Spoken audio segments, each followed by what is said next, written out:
Hello යාළුවනේ කොහමද? අද අපි බලන්න යන්නේ The Invisible Man කියන කතාව ගැනයි. ඉතින් වැඩි කතාවක් නැතුව අපි යමු ෆිල්ම් එක බලන්න.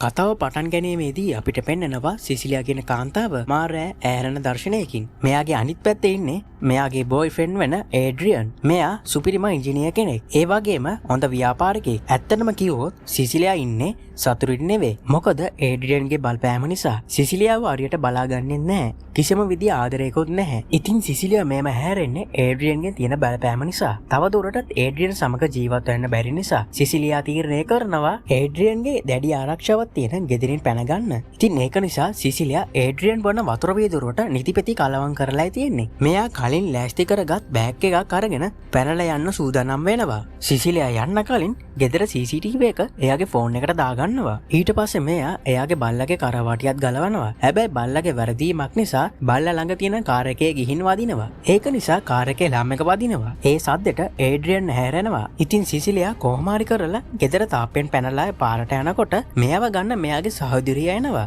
සහෝදරියගේ නම එමලි. ඉතින් එමලි සිසිලියා ගත්ත මේ තීරණය ගැන හිතා ගන්නවත් බෑ. ඉතින් මේ වෙලාවේදී සිසිලියා හොයාගෙන එනවා ඒඩ්‍රියන්. ඒඩ්‍රියන් ඇවිත් කියනවා ඉක්මනට මේ දොර අරින්න කියලා කෑ ගහනවා. ඒත් එක්කම ඒඩ්‍රියන් කාර් එකේ වීදුරුවකුත් කඩන්න පුළුවන් වෙනවා. ඉතින් සති දෙකකට පස්සේ අපිට පෙන්නනවා සිසිලියා ඉන්න තැන. මෙයා ඉන්නේ එයා පුංචි කාලේ හොඳම යාළුවෙක් වන රාස් පරීක්ෂක ජේම්ස්ගේ ගෙදර. ඒ වගේම ජේම්ස්ගේ දියණියත් ඉන්නවා. එයාගේ නම සිඩ්නි. ජේම්ස් ඇවිත් කියනවා ඔයා බය වෙන්න එපා. ඔයා මෙතනදී ආරක්ෂිතයි කියලා. හැබැයි සිසිලියා ඉන්නේ ගොඩක් කම්පණෙන්. ඒ වගේම බයෙන්. මොකද ඒඩ්‍රියන් කරපු බලපෑම් නිසා. ඉතින් සිසිලියා එළියට යන්නත් බයයි. දවසක් මෙයා එළියට යනවා. හැබැයි මෙයා රේන් කෝට් එකක් දාගෙන ඉන්න මිනිහෙක්ව දැකලා හොඳටම බය වෙනවා. දවසක් සිසිලියාව බලන්න එමලි. සිසිලියා එමලිව දැක්ක ගමන් සිසිලියා බය වෙනවා. මොකද ඒඩ්‍රියන් එමලිව ෆලෝ කරගෙන ආවොත් මෙයා ඉන්න තැන දැනගන්න පුළුවන් නිසා. හැබැයි එමලි ඉතා ගන්න බැරි කතාවක් කියනවා. ඒක තමයි දැනටමත් ඒඩ්‍රියන් සිය දිවි නසාගෙන කියලා. මේක ආපු සිසිලියා පුදුම වෙනවා. මේක තේරුම් ගන්න ටිකක් වෙලා යනවා. ටික වෙලාවකට පස්සේ සිසිලියාට සතුටක් දැනෙනවා. ඒ වගේම ඒඩ්‍රියන් සිසිලියාට සලකපු විදිය එමිලිට සහ ජේම්ස්ට කියන්න පටන් ගන්නවා. ඒඩ්‍රියන්ට දරුවෙක් ඕන වෙලා තියෙනවා. හැබැයි දරුවෙක් ලැබුණොත් පැනලා යන්න අමාරු වෙන නිසා සිසිලියා හැම දවසකම උපත් පාලන පෙති බීලා තියෙනවා. ඊළඟ දවසේ සිසිලියාට ඒඩ්‍රියන්ගේ සහෝදරයෙක් වන ටොම්ගෙන් ලියුමක් හම්බ වෙනවා. ටොම් කියන්නේ නීතිඥවරයෙක්. ඉතින් මේ ලියුමේ තියෙන්නේ ඒඩ්‍රියන්ගේ අවසාන කැමැත්ත හිටු කරන්න. එයාගේ ඔෆිස් එකට එන්න කියලා. මේ දේ අහන්න සිසිලියා එයාගේ සහෝදරිය වන එමිලි එක්ක ටොම්ගේ ඔෆිස් එකට යනවා. ඉතින් මේ දෙන්නට දැනගන්න ලැබෙනවා ඒඩ්‍රියන් විසින් සිසිලියාට මිලියන 5ක මුදලක් සහ වටිනා කියන ඉඩමකුත් ඉතුරු කරලා කියලා. ඉතින් මේ සල්ලි වලින් සිසිලියා කරන්නේ ජේම්ස්ගේ ගෙදරට තීන්ත ගහන්න ඉනිමගක් සහ සිඩ්නිගේ හීනයක් වුණ කොලෙජ් එකකට ඇතුල් කරනවා. මෙදා රෑ සිසිලියාට අමුත්තක් දැනෙන්න පටන් ගන්නවා. එයා දිහා කවුරු හරිම බලන් ඉන්නවා කියලා මෙයාට තේරෙනවා. ඒ වගේම මෙයාගේ පස්සෙන් කවුරු හරි එනවා කියලා මෙයාට ඇඟෙනවා. ඉතින් ඒ නිසා සිසිලියා ගේ පුරාම හොයලා බලනවා. හැබැයි කවුරුත්ම නැහැ. ඒක නිසා සිසිලියා එළියට ගිහිල්ලත් බලනවා. ඒත් එක්කම අපිට පෙන්නනවා සිසිලියාගේ පිටිපස්සෙන් කවුරු හරිම උස්ම ගන්නවා කියලා.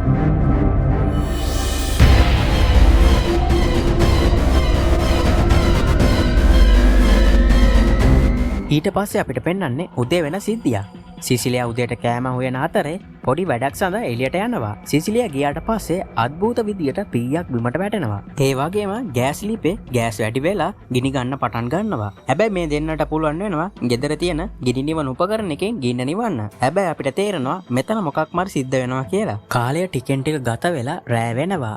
සිසිලියා සහ සිඩ්නි නිදාගෙන ඉන්නකොට මෙයාලා පොරවගෙන ඉන්න බෙඩ්ෂීට් එක ඉබේම පල්ලයට කවුරු හරි අදිනවා. ඒ වගේම ෆ්ලෑෂ් ලයිට් එකකුත් වදිනවා. හරියට මෙයාලව කවුරු හරිම ෆොටෝ එකක් ගත්තා වගේ. මෙහෙම ඉන්නකොට සිසිලියා හැරෙනවා. ඉතින් මෙයා වැටිලා තියෙන බෙඩ්ෂීට් එක ගන්න යනවා. හැබැයි ඒක තැනකින් එල්ලෙන්නේ නැහැ. නිකන් කවුරු හරි ඒක උඩ හිටගෙන ඉන්නවා වගේ. ඒත් එක්කම ඒක ටිකෙන් ටික සිසිලියාට ලං වෙන්න පටන් ගන්නවා. ඒක නිසා සිසිලියා අයියෙන් කෑ ගහනවා. ඉතින් මේ සද්දෙට ජේම්ස් සහ සිඩ්නි ඇහැරෙනවා. සිසිලියා කියනවා කාමරේ කවුරු හරිම ඉන්නවා කියලා. හැබැයි මෙයාලට කිසිම දෙයක් හොයා ගන්න බැරි වෙනවා. මේ වෙලාවේදී ජේම්ස් කියනවා ඔයා දැන් කලබල වෙලා ඉන්නේ. ඒ නිසා ඔයා දැන් විවේක ගන්න කියලා. සිසිලියා කියනවා මාව විශ්වාස කරන්න කියලා. හැබැයි කවුරුත්ම මෙයාව විශ්වාස කරන්නේ නැහැ. ඊළඟ දවසේ සිසිලියා ජොබ් එකක් ගන්න ඉන්ටර්විව් යනවා. මෙතනදී මෙයා එයාගේ සර්ටිෆිකට් පෙන්නන්න බෑග් එක අරිනවා. හැබැයි බෑග් එකේ මොනවත්ම නැහැ. ඉතින් ඒත් එක්කම සිසිලියාට සිහිය නැති වෙනවා. ඉතින් මෙයා එයාගේ ලේ එකක් චෙක් කරන්න හොස්පිටල් එකට යනවා. මෙයා ගෙදර ඇවිල්ලා ඉන්නකොට මෙයාට ඩොක්ටර් කෝල් කරලා කියනවා ඔයාට කලන්තේ දාලා තියෙන්නේ ඔයාගේ ඇඟට අධික ලෙස නිදිපෙති ඇතුළු වෙලා කියලා. මේක අහන සිසිලියා කලබල වෙනවා. ඒත් එක්කම මෙයා දකිනවා නාන කාමරේ තියෙන ලේ තැවිරිලා තියෙන නිදිපෙති බෝතලේ. මේ තියෙන්නේ මෙයා පැනලා යනකොට ඒඩ්‍රියන්ට දීපු නිදිපෙති බෝතලේ. මේ සිද්ධිය නිසා සිසිලියා ජේම්ස් සමග යනවා ටොම්ව හම්බ වෙන්න. සිසිලියා කියන විදියට ඒඩ්‍රියන් සිය දිවින අසාගෙන නැහැ.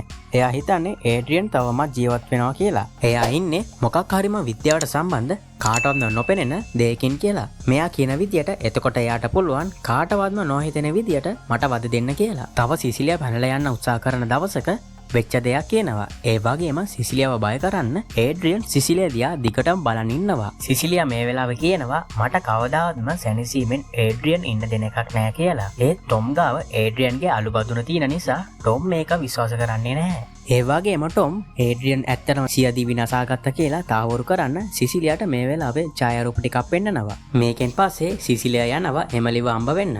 ඒත් එමලි ඉන්නේ ගොඩක් තරහින්. මොකද සිසිලියාගෙන් ආපු ඊමේල් පණිවිඩයක් නිසා. ඒකෙන් එමලිට කැත විදියට බැනලා තියෙනවා. ඒත් සිසිලියා කියනවා මන් නෙවෙයි ඒ දේ කරේ. ඒ දේ කරේ ඒඩ්‍රියන් කියලා. හැබැයි ඒ දේ එමලි විශ්වාස කරන්නේ නැහැ. මෙයා සිසිලියාව ගෙදර ඇතුළට ගන්නේ නැතිව ගෙදර දොර වහලා දානවා.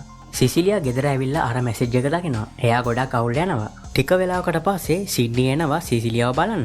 ඉතින් මේ වෙලාවේ සිඩ්නිගේ මූණට කවුරු හරිම ගහනවා. හැබැයි ඒ දේ වෙන්නේ සිසිලියාගේ අතින්. ඉතින් සිඩ්නි කෑ ගහලා එයාගේ තාත්තට කතා කරනවා. ඉතින් ජේම්ස්ට සිසිලියාත් එක්ක හොඳටම තරහා යනවා. ජේම්ස් සිඩ්නිව ආරක්ෂිත තැනකට අරන් යනවා. ඉතින් සිසිලියා ඉන්නේ තනියම. ඉතින් සිසිලියා මේ කාටවත්ම පේන්නේ නැති පුද්ගලයාව හොයන්න පටන් ගන්නවා. මෙහෙම මෙයාට වද දෙන්නේ ඒඩ්‍රියන් කියලා මෙයාට දැන් හොඳටම ෂුවර්. ඉතින් සිසිලියා කරන්නේ කෝපි කුඩු ටිකක් අරගෙන එයා කාමරේ දොර ගාවට දානවා. ඊට පස්සේ එයා කාමරේ මුල්ලට වෙලා බලාගෙන ඉන්නවා. ටික වෙලාවකට පස්සේ සිසිලියා ඒඩ්‍රියන්ගේ ෆෝන් එකට කෝල් එකක් ගන්නවා. ෆෝන් එක රින්ග්ස් යනවා. වගේම ෆෝන් එක වයිබ්‍රේට් වෙන්න පටන් ගන්නවා. ඒ සද්ද ඇහෙන්නේ හරියටම මෙයා ඉන්න තැන ඉඳලා උඩ තියෙන අට්ටාලෙන්. ඉතින් සිසිලියා අට්ටාලේ උඩට නගිනවා. ඒත් එක්කම මෙයා දකිනවා මෙයා ඉන්ටර්විව් යන්න ගියපු වැඩ ටිකයි ඒඩ්‍රියන්ගේ ෆෝන් එකේ තිබිලා ඔයාලට මතක ඇති අර දවසක් මෙයාලා නිදාගෙන ඉන්නකොට ෆ්ලෑෂ් ලයිට් එකක් පත් වුණා කියලා. මේ තමයි ඒ ෆොටෝ ටික. ඒත් එක්කම මෙයාගේ ෆෝන් එකට සර්ප්‍රයිස් කියලා මැසේජ් එකක් එනවා. මේ දෙයට බය වෙන සිසිලියා කරන්නේ අට්ටාලේ උඩ තියෙන තීන්ත බගට් එකක් අරගෙන අට්ටාලෙන් පල්ලයට වක් කරන එක. ඒත් එක්කම අර නොපෙනෙන මිනිස්සයා පේන්න පටන් ගන්නවා. සිසිලියා අට්ටාලෙන් පල්ලයට බැහැලා අර අද්භූත මිනිසා හොයන්න පටන් ගන්නවා. ඒත් එක්කම සිසිලියා දකිනවා කුස්සියේ සිංක් එකෙන් එයා දැනටමත් තීන්ත ඕදගෙන කියලා. ඉතින් ආරක්ෂාවට කියලා පීයක් හතට ගන්නවා. ඉතින් ඒත් එක්කම නොපෙනෙන බලවේගය ඇවිත් සිසිලියාට පාර දෙනවා. හැබැයි මේ වෙලාවේදී මෙයාට පුළුවන් වෙනවා එළියට පැන ගන්න. ඊට පස්සේ මෙයා ටැක්සි එකක් අරගෙන ඒඩ්‍රියන්ගේ ගෙදරට යනවා. ඊට පස්සේ මෙයා ඒඩ්‍රියන්ගේ රිසර්ච් ලැබ් එකට යනවා. මෙතනදී මෙයා දකිනවා කැමරා වලින් ආවරණය කරලා තියෙන නොපිටී යන්න පුළුවන් විදිහේ ඇඳුමක් දකිනවා. ඉතින් සිසිලියාට තේරෙනවා මේ වැඩේ ඒඩ්‍රියන්ගේ කියලා. මේ වෙලාවේදී මෙයා මේ ඇඳුම අරගෙන කාමරේ තියෙන අල්මාරියක හංගනවා. ඉතින් සිසිලියා එළියට යන්න හදද්දී මේ කාමරේ ඉන්න නොපෙනෙන දෙයක් දකිනවා. ඒ දේ සිසිලියාට පාර දෙනවා. හැබැයි මේ වෙලාවේදී මෙතනට බල්ලා එනවා. ඉතින් ඒක නිසා මෙයාට පුළුවන් වෙනවා මෙතනින් පැන ගන්න. ඉතින් සිසිලියා එමලිට රෙස්ටොරන්ට් එකදී හම්බ වෙන්න කතා කරනවා. ඉතින් මේ වෙලාවේ සිසිලියා එමලිගෙන් සමාවිල් වෙනවා. ඉතින් මේ දෙන්න කතා කර කර ඉන්නවා. ඉතින් එතකොට එමලිගේ සැකේ අඩු වෙන්න පටන් ගන්නවා. ඉතින් මේ වෙලාවේදී සිසිලියා ඒඩ්‍රියන්ගේ ලැබ් එකේ තිබ්බ නොපෙනී යන්න පුළුවන් ඇඳුම ගැන කියනවා. මේ වෙලාවේදී නොපෙනී යන්න පුළුවන් මනුස්සයා ඇවිත් එමලිගේ බෙල්ල කපලා ඒ පීය සිසිලියාගේ අතින් තියනවා. ඉතින් ඒක නිසා සිසිලියා මිනිමාරුමකට අහු වෙනවා. මේකෙන් පුදුම වෙලා ඉන්න සිසිලියාව මෙතනට පොලිසිය ඇවිත් සිසිලියාව අත්අඩංගුවට අරගෙන රෝහලට අරගෙන යනවා. ඉතින් මේ වෙලාවේදී සිසිලියා කියනවා එමලිව මැරුවේ ඒඩ්‍රියන් කියලා. ඉතින් මේ කට්ටිය සිසිලියාට සීහ නැති වෙන්න බෙහෙත් විදිනවා. ඊට පස්සේ එමලිව ඝාතනය කරපු එකට සිසිලියාගෙන් ප්‍රශ්න කරනවා. ඉතින් මෙයා වෙච්ච දේ කියන්න උත්සාහ කරත් මෙතනත් ඒඩ්‍රියන් ඉන්නවා වගේ දැනිලා කියන්න හිටපු දේ කියන්නේ නැතුව ඉන්නවා. ඉතින් නඩු විභාග එනකන් සිසිලියාව මානසික රෝහලකට දානවා. එතනදී මෙයා දැනගන්නවා එයා ප්‍රෙග්නන්ට් කියලා. ඉතින් දවසක් සිසිලියාව බලන්න ටොම් එනවා. මෙයා කොන්දේසියක් යටතේ සිසිලියාගේ චෝදනා අයින් කරන්න ඉදිරිපත් වෙනවා. හම්බ වෙන්න ඉන්න දරුවට උපත දීලා දරුවව ඒඩ්‍රියන්ට ලබා දෙන එක. මෙතනදී අපිට පෙන්නනවා ඒඩ්‍රියන්ගේ බොරු මරණ ඇත්තක් කරන්න උදව් කරලා තියෙන්නේ ටොම් කියලා.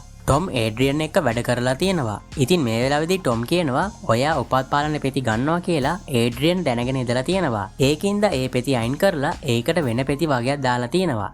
ඒකෙන් තමයි සිසිලියා ප්‍රෙග්නන්ට් වෙලා තියෙන්නේ. ටොම් කියනවා මේ කොන්දේසියට කැමති වෙන්න කියලා. නැත්තම් ඔයාටමයි පාඩු සිද්ධ වෙන්නේ කියලා. අනික ඔයාට ඉරේ යන්නත් සිද්ධ වෙයි කියලා. හැබැයි සිසිලියා මේ අයත් එක්ක ඉන්නේ තරහින්. මොකද එමිලිගේ මරණයට වග කියන්න ඕනේ මේ අය ඉඳලා. ඒක නිසා සිසිලියා මේ කොන්දේසිය ප්‍රතික්ෂේප කරනවා. මේ වෙලාවේ සිසිලියා ටොම්ගෙන් පෑනක් හොරකම් කරනවා. ඉතින් ඊට පස්සේ අපිට පෙන්නනවා සිසිලියා ඒ පෑනෙන් සියදීවි නසා ගන්න උත්සාහ කරනවා කියලා. හැබැයි නොපෙනෙන මිනිස්සයා ඇවිත් මේක නවත්තනවා. සිසිලියා මේක කරලා තියන්නේ මේ නොපෙනෙන මිනිස්සයාව කොටු කරගන්න. ඉතින් සිසිලියා මේ පෑනෙන් මේ මිනිසයාට අනිනවා. ඉතින් ඒත් එක්කම මේ ඇදුම තවුල් යනවා. මේක පේන්නයි නොපෙනෙන්නයි පටන් ගන්නවා. ඉතින් මේ සතෙට මෙතනට හිටපු ආරක්ෂකෙක් එනවා. මේ ආරක්ෂකයා මේ නොපෙනී යන්න පුළුවන් මිනිස්සයා දැකලා පුදුම වෙනවා. ඉතින් මේ වෙලාවේ නොපෙනී යන්න පුළුවන් මිනිස්සයා මේ ආරක්ෂකයාටත් පහර දෙනවා.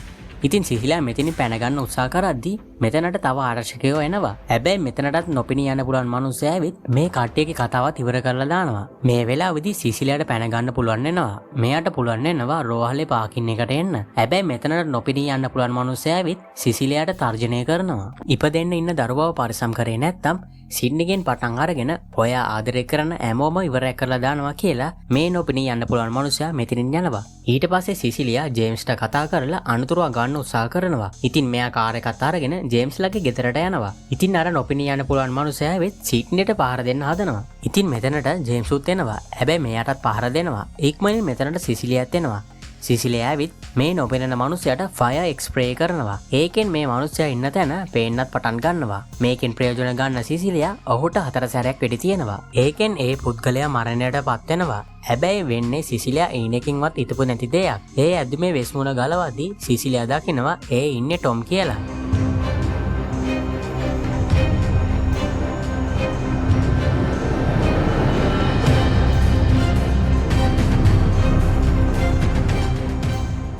මේ වෙලාවේදී ඒඩ්‍රියන්ගේ ගෙදරට පොලිස් කණ්ඩායමක් යනවා. එතනදී මේ කට්ටිය හොයා ගන්න පුළුවන් වෙනවා ඉර කරගෙන හිටපු ඒඩ්‍රියන්ව. ටොම් ඒඩ්‍රියන්ව ඉර කරගෙන ඉඳලායි තියෙන්නේ. ඉතින් ඊට පස්සේ ජේම්ස් සිසිලියාට සාක්ෂි වෙලේ නොපුවන දෙයක් කියනවා. ඒක තමයි ටොම් සිසිලියාට ලං වෙන්න ඒඩ්‍රියන්ව පාවිච්චි කරලා තියෙනවා. හැබැයි සිසිලියා කියන්නේ ඒඩ්‍රියන් සහ ටොම් එකතු වෙලා තමයි මේ දේ කරේ කියලා. මොකද ටොම් මැරුණ නිසා ඒඩ්‍රියන් කරේ රංගපෑමක්. ඉතින් ඒඩ්‍රියන් කරපු අපරාධ ටොම්ගේ පැත්තට යනවා. ඉතින් එතකොට ඒඩ්‍රියන්ට පොලිසියෙන් බේරෙන්න පුළුවන් කියලා. ඉතින් ඒක නිසා ඒඩ්‍රියන්ගෙන් පාපෝචාරයක් ගන්න සිසිලියා ඒඩ්‍රියන්ගේ ගෙදරට යනවා. සිසිලියා යන්නේ ඇදුමේ මයික් එකකුත් අයි කරගෙන. ඒ වගේම මේ ගෙදර පොඩි දුරක ඉඳන් ජේම්ස් මේ කතා බහ අහගෙනයි ඉන්නේ. ඉතින් CCTV වලට පේන විදියට සිසිලියයි ඒඩ්‍රියනුයි කෑම මේසෙන් වාඩි වෙනවා. ඉතින් සිසිලියා කැමති වෙනවා මේ සම්බන්ධය දිගටම පවත්වාගෙන යන්න. හැබැයි මේ සිද්ධිය පිටපස්සේ ඉන්නේ ඔයා කියලා පිළිගත්තොත් විතරයි කියලා. හැබැයි ඒඩ්‍රියන් කියන්නේ මේ හැමදේටම වගියන්න ඕනේ ටොම් කියලා. ටොම් කියපු දේවල් නිසා තමයි මං ඔයාට සලකන විදිය වෙනස් වුනේ කියලා. මේ වෙලාවේදී සිසිලියා කියනවා මට වොෂ්රූම් එකට යන්න ඕනේ කියලා. ඉතින් මේ වෙලාවේ ඒඩ්‍රියන්ට පිටිපස්සේ කවුරු හරි ඉන්නවා කියලා දැනෙනවා. ඒත් එක්කම එයා පීයෙන් බෙල්ල කපා ගන්නවා. ඉතින් ඒඩ්‍රියන් බිමට වැටෙනවා. ටික වෙලාවකට පස්සේ මෙතනට සිසිලියා එනවා. වෙච්ච දේ දැකලා සිසිලියා කලබල වෙනවා. ඉතින් මෙයා ඉක්මනින් පොලිසියට කතා කරනවා. මෙයා මේ වෙලාවේ ඉන්නේ ගොඩක් බය වෙලා වගේ තමයි කතා කරන්නේ. ඊට පස්සේ සිසිලියා කැමරාවලට පේන්නේ නැති තැනකට ගිහින් ඒඩ්‍රියන් මැරෙන විදිය සතුටින් බලාගෙන ඉන්නවා. ඉතින් ඒ කියන්නේ සිසිලියා තමයි නොපෙනී යන්න පුළුවන් විදිය ඇදුම ඇදගෙන ඇවිත් ඒඩ්‍රියන්ව මරලා තියෙන්නේ. ඉතින් මෙයා ඒඩ්‍රියන්ට වැරෙන්න දීලා මෙතනින් මෙයා යනවා. සිසිලියා කෑ ගහපු නිසා ජේම්ස් මෙතනට එනවා. හැබැයි සිසිලියාගේ මූණේ කිසිම බයක් නැහැ. ඒඩ්‍රියන් සිය දිවි නසා ගත්තා කියලා. හැබැයි ජේම්ස් දකිනවා සිසිලියාගේ බෑග් එකේ තියෙන නොපෙනී යන්න පුළුවන් විදිය ඇදුම. ඉතින් ජේම්ස් දැනගන්නවා මේ දේ කරේ සිසිලියා කියලා. හැබැයි ඒක දැක්ක ජේම්ස්ට සිසිලියාව විශ්වාස කරනවා ඇරෙන්න වෙන කරන්න දෙයක් නැහැ. ඉතින් ජේම්ස් සිසිලියාට යන්න දෙනවා. ඉතින් යාළුවනේ අද කතාවත් මේම ඉවර වෙනවා. තවත් මේ වගේ සුපිරිම ෆිල්මකින් ඉක්මනින් අඹ වෙමු. ජය වේවා.